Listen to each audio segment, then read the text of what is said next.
Okey, kali ini cikgu akan terangkan bagaimana nak menyelesaikan masalah di dalam permodelan matematik. Okey, sebelum tu ada 6 komponen kita kena tahu 6 komponen di dalam permodelan matematik. Kali ini yang di depan ni ialah version bahasa Inggeris dan seterusnya ialah dalam bahasa Melayu. Ada 6 komponen di sini. Okey, kita lihat masalah pertama, bagaimana panjang dan lebar lantai sebuah bilik masing-masing ialah 5 meter dan 6 meter.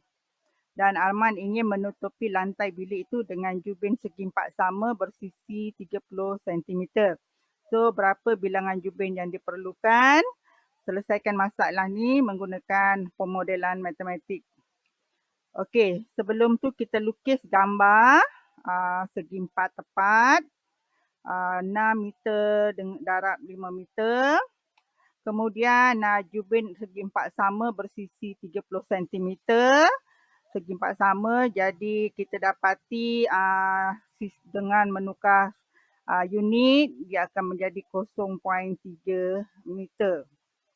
Okey, dan 0.3 meter lebar dan 0.3 meter panjang. Sekarang ni kita akan buat bagaimana kita nak susun jubin ni ke dalam bilik dan berapa banyak jubin yang kita boleh buat Okey, sekarang ni kita akan lihat kepada panjang dulu. Okey, kalau panjang kita akan buat cara bahagi Kali ini adalah kaedah di mana kita menggunakan aplikasi matematik lah. Sebelum tu kita lihat dulu komponen pertama, bagaimana nak kenal pasti dan definisikan masalah di dalam situasi ini. Ini ialah komponen pertama. Okey, jadi kita lihat dulu kepada soalan terus, iaitu kita dapati kat sini ialah berapa bilangan jubin yang diperlukan untuk memenuhi lantai bilik tersebut. Okey, jadi itulah soalannya. Jadi kita akan ubah sedikit soalan itu kepada bentuk yang lebih tepat, lebih lengkap Jadi kita akan tulis dekat sini. Okey, bilangan. Ini ialah persoalan lah di mana kita perlu cari daripada persoalan ni. Okey, bilangan jubin berbentuk segi empat sama bersisi 30 cm yang diperlukan untuk menutupi lantai bilik. Okey, ini yang kita perlu buat untuk kenal pasti dan definisikan masalah Kita akan lihat kepada soalan yang diberi dan kita akan ubah kepada bentuk yang lebih lengkap supaya kita dapat terangkan apa masalah sebenarnya Okey, komponen yang kedua dia selalunya bersamping dengan pemboleh ubah lah.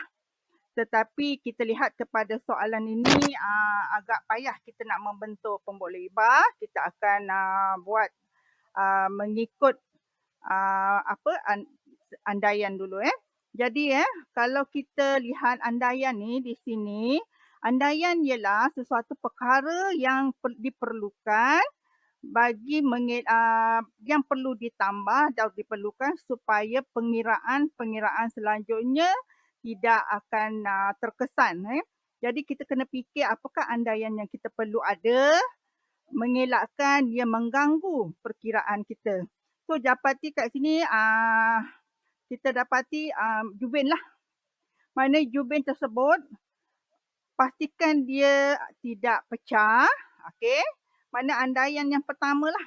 Andaiannya kita lihat kepada jubin lah sebab jubin itu kejadian jubin ataupun bentuk jubin tu akan memberi kesan kepada susunan jubin di dalam bilik tersebut. Jadi pastikan jubin berkeadaan elok, tidak pecah dan ukurannya adalah tepat, iaitu bersisi 30 cm. Maknanya dia tak boleh 30.1 cm ke 30.5 cm ke 31 cm. Tak boleh. Dia kena tepat sebab kita nak kira dan kita nak susun ni. Jadi kalau dia terlebih terkurang, jadi dia akan mengganggu bagaimana kita nak memenuhkan lantai itu dan supaya lantai itu berkeadaan elok. Jadi maknanya inilah andaian pertama yang kamu perlu fikirkan ya. Okey, itu masuk andaian. Andaian ialah perkara yang kita perlu ada untuk mengelakkan daripada perkiraan selanjutnya terganggu. Okey, sekarang kita akan kiralah. Kita ada macam-macam aplikasi matematik untuk mengira bilangan jubin tersebut. Okey, jadi ada macam-macam ya. Jadi sekarang kita akan susun jubin-jubin tersebut. Maknanya kita akan kira daripada lebar dulu, panjang dululah. Okey, kita susun. Jadi kalau kita susun, kita dapati kita kena bahagi ya. Okey, jadi untuk panjang ni kita kena bahagilah 6 bahagi, jangan bahagi 30 kena samakan unit. Jadi maknanya 6 bahagi 3, 0.3 dan kita kira, kita dapati nilai bilangan jubin untuk keadaan panjang ialah 20 jubin So ada 20 jubin lah dekat sini. 20 jubin. Okey, kemudian untuk lebar pula, kita akan buat bahagi juga, bahagi 0.3. Kita akan dapati nilainya ialah 16.16.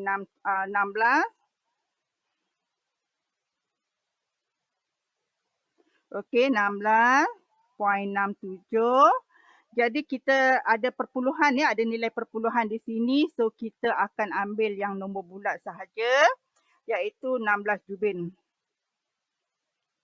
Okey, untuk ni. Jadi maknanya tidak penuh tidak penuh. So ada 16 jubin.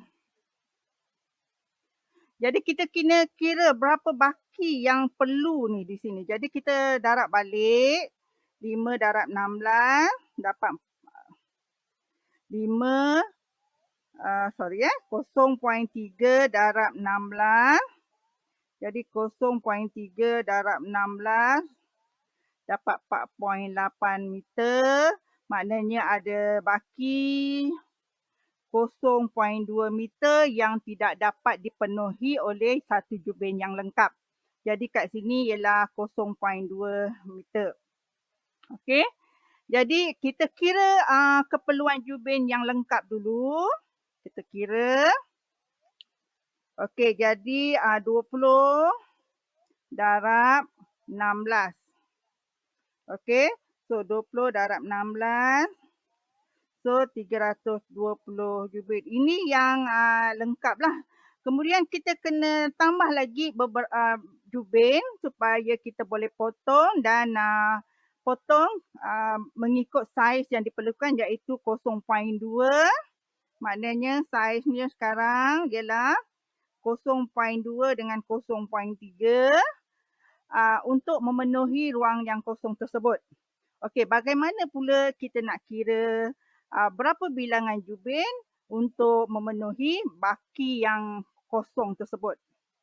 Okey, sekarang untuk lebih tepat kita lihat apabila kita potong kita potong jubin tersebut kepada pecahan 0.2, maknanya ada baki. Ini ialah baki Okey, baki. Jadi sekarang ni untuk 2 jubin yang kita potong, kita akan dapat 0.1 dengan 0.1. Cantumkan, kita akan dapat penuh 1 petak. Kemudian 2 jubin kita potong lagi, baki 2 jubin tersebut ialah 0.1. Jadi 0.1 dengan 0.1 dapat memenuhi 0.2, maknanya yang bahagian inilah. Okey. Potong lagi 2. Maknanya baki 0.1 dicantumkan dan dapat lagi 1 petak. Jadi sekarang kita susun untuk 30 petak, 20 petak sebab kita tahu kat sini ialah 20 jubin. Jadi maknanya kita susun sehingga kita dapat 20 jubin tapi keadaan tepinya ialah 0.2. Jadi kita kira ya. Yang ini ialah hasil datang daripada 2 jubin ni. Okey, jadi kita kira 2 jubin lah. So, 2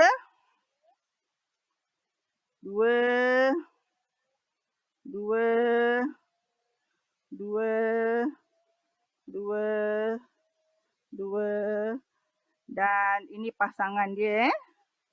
Maka kita ada 2 lagi dan ada baki 2 petak kecil ni yang tidak diperlukan, maknanya akan dibuang lah. Maknanya yang ini ialah 0.1, itu ialah yang kita buang. So jadi nampak lebih menjimatkan di mana kita tak buang banyak. Jadi kita kira sekarang jumlah jubin. So 2, 4, 6, 8, 10, 12. So ada 12 campur lagi 2, so 14 jubin. Okey, ada 14 jubin.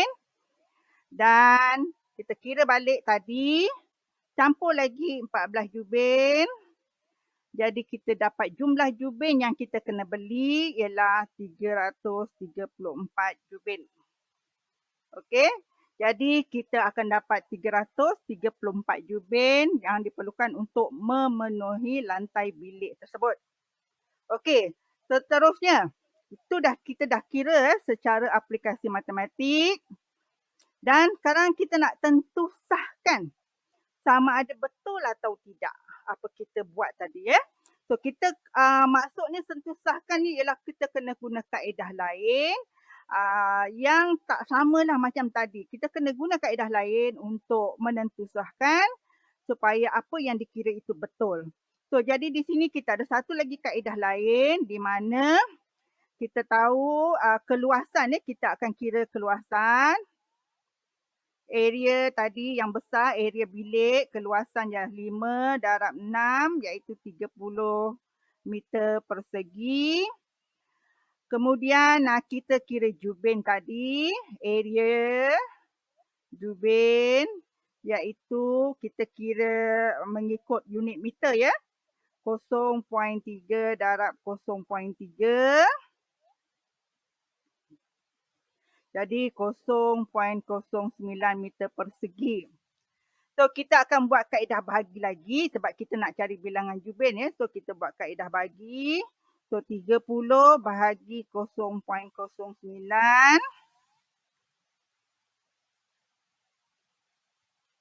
So kita dapat 333.333. Bila kita bandingkan dengan apa yang kita buat sebelum tu, yang di mana kita buat cara susunan 334 juga ya. Jadi maknanya perkara ni sahlah. Okey, kita teruskan juga kepada tafsiran ya. Dan tafsiran ni ialah apa yang kita baca, kita boleh baca daripada apa yang kita dapat tadi.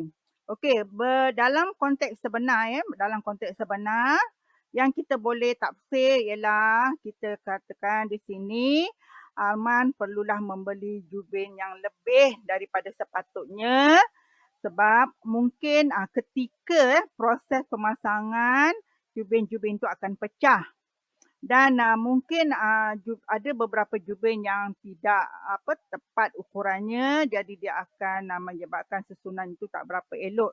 Jadi kenalah beli jubin yang lebih daripada sepatutnya. Itu adalah yang pertama ya, taksiran yang kita boleh baca. Kemudian perkara kedua ialah apabila dah lebih baik, kita panggil orang yang pakar lah Sebab dia lebih tahu bagaimana nak buat dan dia lebih jimat kos berbanding kita buat dan tak siap-siap.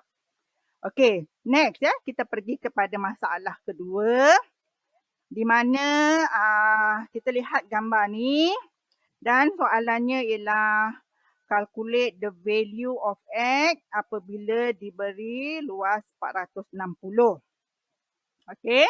Dan pertama sekali dia suruh identify dan define the problem. Maknanya di sini ialah kita lihat kepada soalan dan perkara-perkara yang ada di situlah.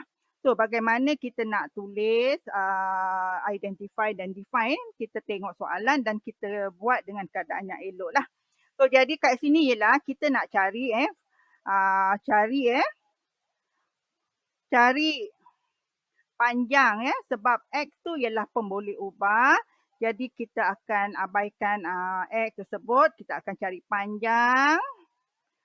panjang DF dan CE dan dinamakan sebagai X di mana DF adalah sama panjang dengan CE dan juga diberi keluasan segi 4 tepat adalah 460 meter persegi.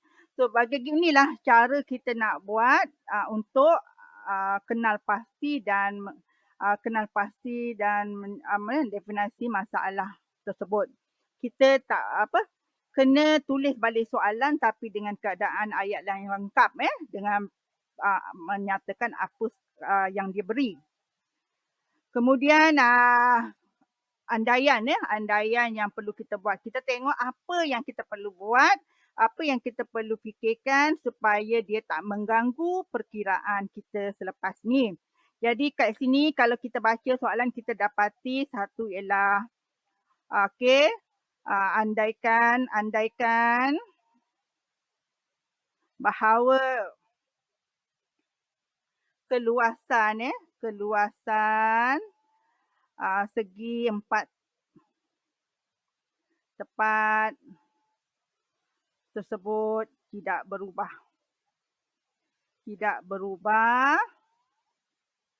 dan kekal 460 meter persegi di samping juga panjang AF dan panjang DE tidak berubah. Okey? Tidak berubah sebab di sini ialah dia fix Jadi kalau dia berubah nanti perkiraan kita semua akan berubah. Jadi untuk elakkan berubah, perkara-perkara ini mestilah kekal tidak berubah.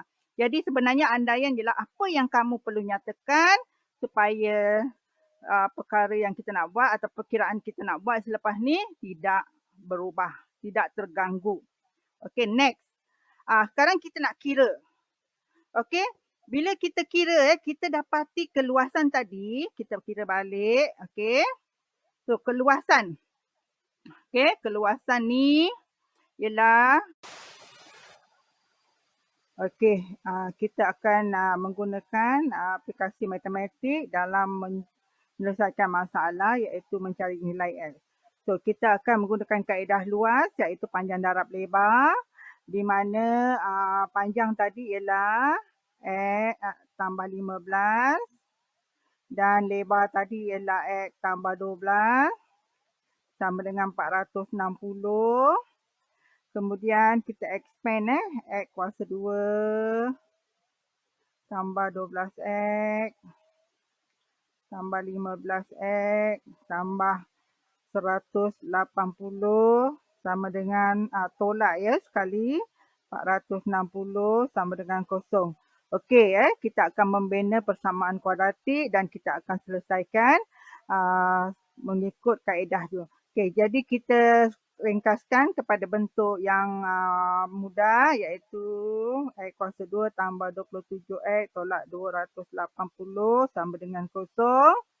Dan menggunakan factorization ataupun menggunakan kalkulator, kita akan cuba dapatkan nilai X. Okey, kalau nak menggunakan kalkulator ya, kita akan pergi kepada mode, tekan sehingga jumpa EQN dan pergi kepada degree 2. So A ialah 1, B ialah 27, C ialah negatif 280. Okey, nilai yang akan diberi ialah X sama dengan 8 dan satu lagi nilainya ialah X sama dengan negatif 35. Okey, oleh kerana nilai X tidak boleh bernilai negatif, maka kita akan pilih X sama dengan 8 meter. Okey, itu adalah cara nak cari nilai X ya. Kemudian kita akan verify ataupun tentu sahkan nilai X tu sama ada dia betul atau tidak. Jadi kita gunakan kaedah gantian semula. Kita gantikan nilai X kat sini sama dengan 8. Dan sini juga sama dengan 8. Dan kita gantikanlah. Okey. Dan kita lihat luas luas segi 4. Maknanya panjang darab lebar. So 15 tambah 8 darab 12 tambah 8. Jadi kita lihat di sini dapat 23 darab 20 dan hasilnya ialah 460 meter persegi.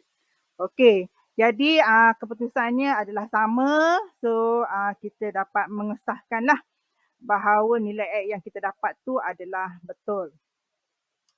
Kemudian bagaimana kita nak verify kita nak interpretasi penyelesaian yang kita dapat Jadi kita sebenarnya boleh tulis macam-macam dan yang berkaitanlah boleh buat lebih daripada satu. Begitu juga dengan andaian walaupun dia minta satu, boleh berikan lebih daripada satu supaya mungkin yang salah satu tu betul dan diberi markah.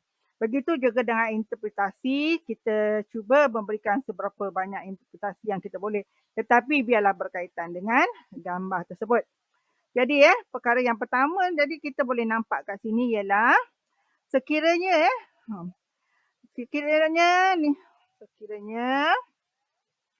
ataupun kita cakap nilai X tidak boleh bernilai negatif.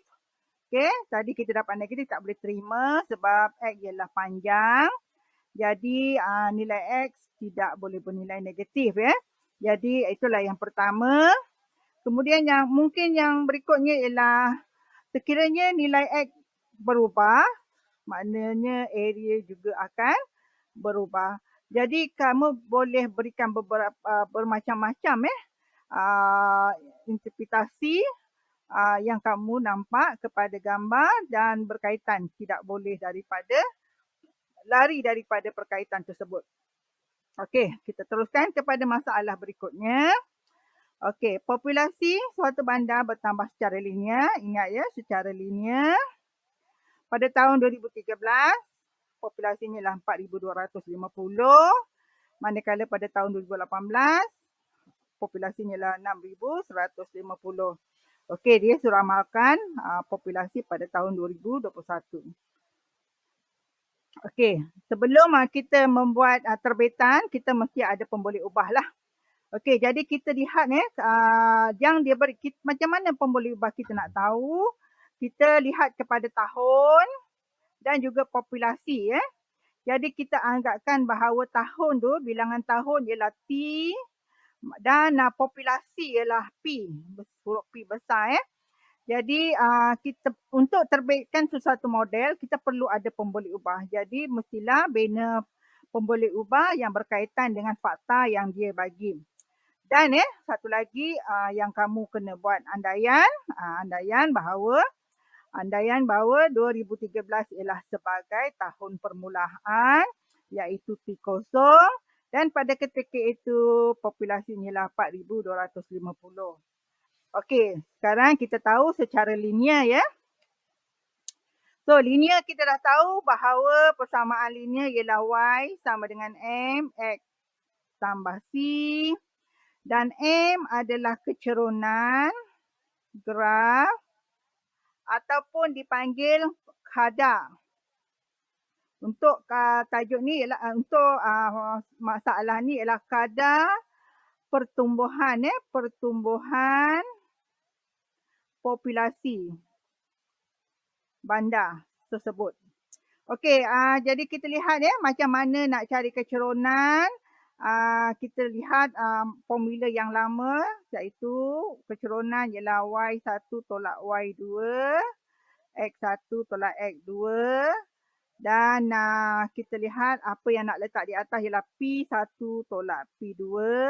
Yang bawah ialah T1 tolak T2.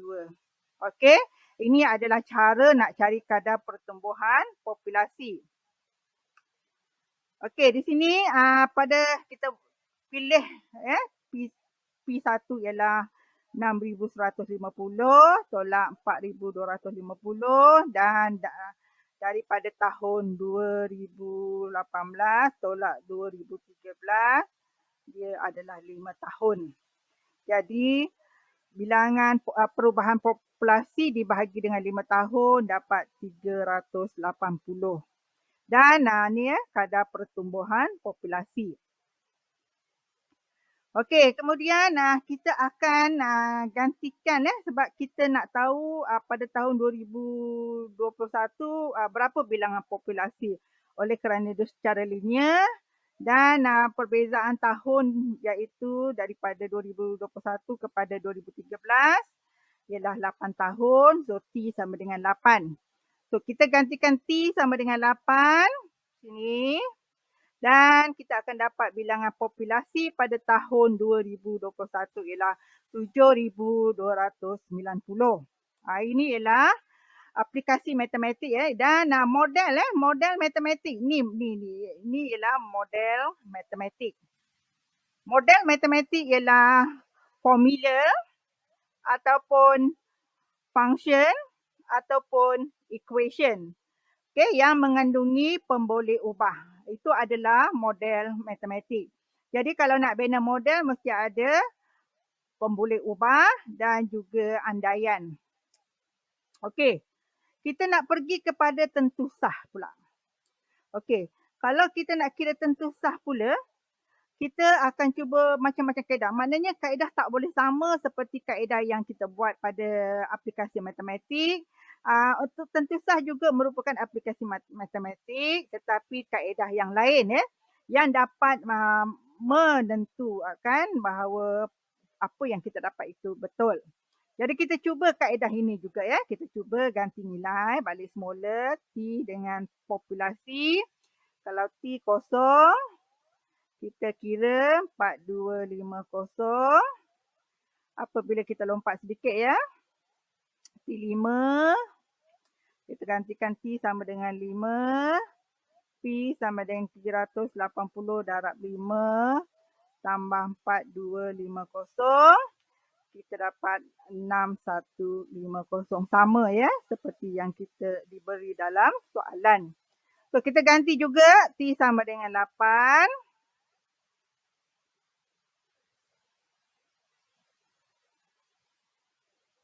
So kita kira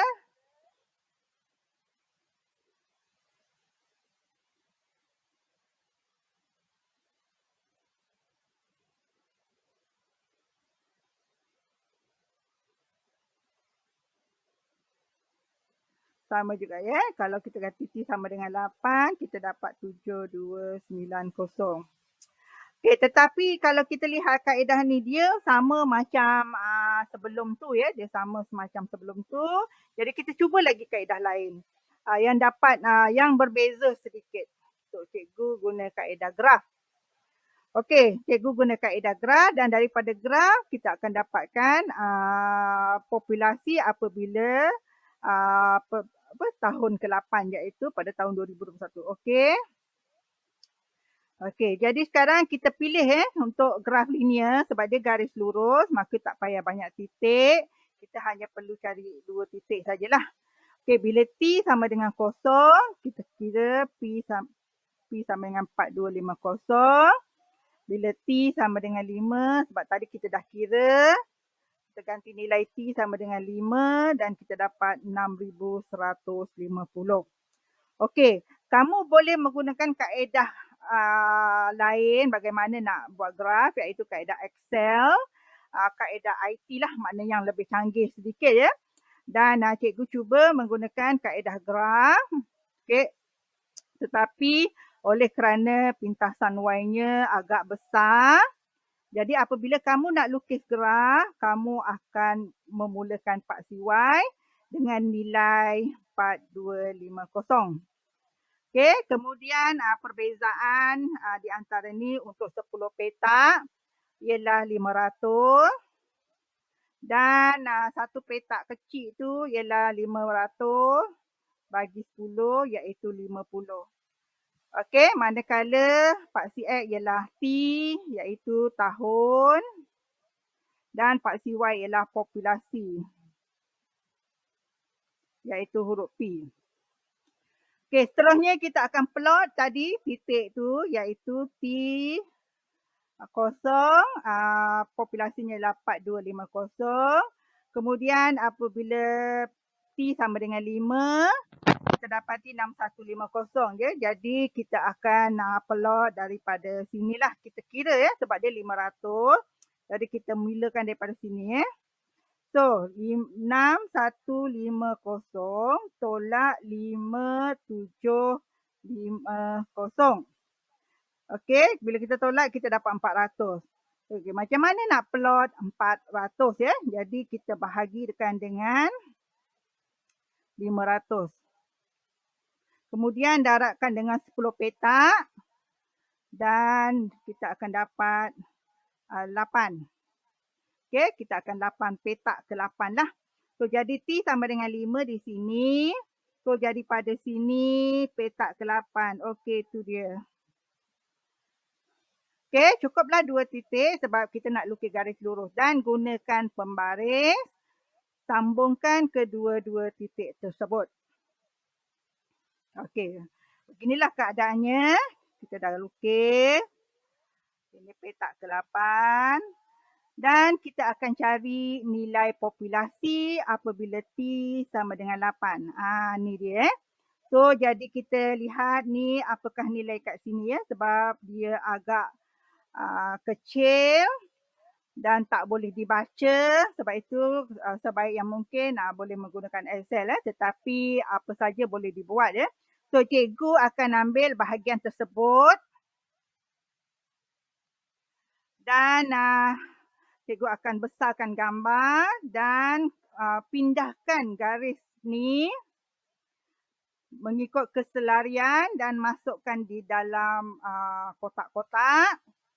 Dan cikgu dapati bahawa untuk yang ini daripada sini, ini ialah satu petak daripada 10 petak tadi. Jadi sini ialah 50. Jadi ini ialah petak ke-8. Jadi dia adalah 40. Okey. Iaitu 8 per 10 darab 50. Dia akan jadi 40. Okey. Jadi titik sini ialah 40. Dan titik yang bawah ni tadi. Okey. Yang bawah tu ialah 7250. Okey. Kita tengok balik graf. Tu ya, 7250 dan tambah dengan 40. Okey, tambah dengan 40 dapat 7290. Jadi sama ya jawapannya dengan kaedah persamaan linear tadi. Kita ganti nilai T dan kita bandingkan dengan graf dan jawapannya sama. Maknanya perkara yang tadi tu dapat disahkan. Kita gunakan kaedah lain iaitu kaedah graf. Okey. Jadi sebelum kita habiskan ni kita kena terangkan apa kaedah yang Pertama sekali ialah apabila kamu nak tentu sahkan je, maknanya dia adalah juga aplikasi matematik, tetapi dia adalah kaedah yang lain. Dan apabila kita nak buat interpretasi, kita tengok graf ni, kita baca apa yang kita boleh dapat daripada graf tersebut, daripada kecerunan, daripada bacaan paksi Y, paksi X, dan banyak yang kita boleh dapat tentang daripada graf. Itu ialah interpretasi. So jadi itu saja semua tentang perkara pertama, iaitu tentang uh, tentu sahkan, tentang interpretasi, tentang andaian, tentang mencari mendefinisikan masalah. Okey, itu semua adalah permodelan matematik yang kerap ditanya.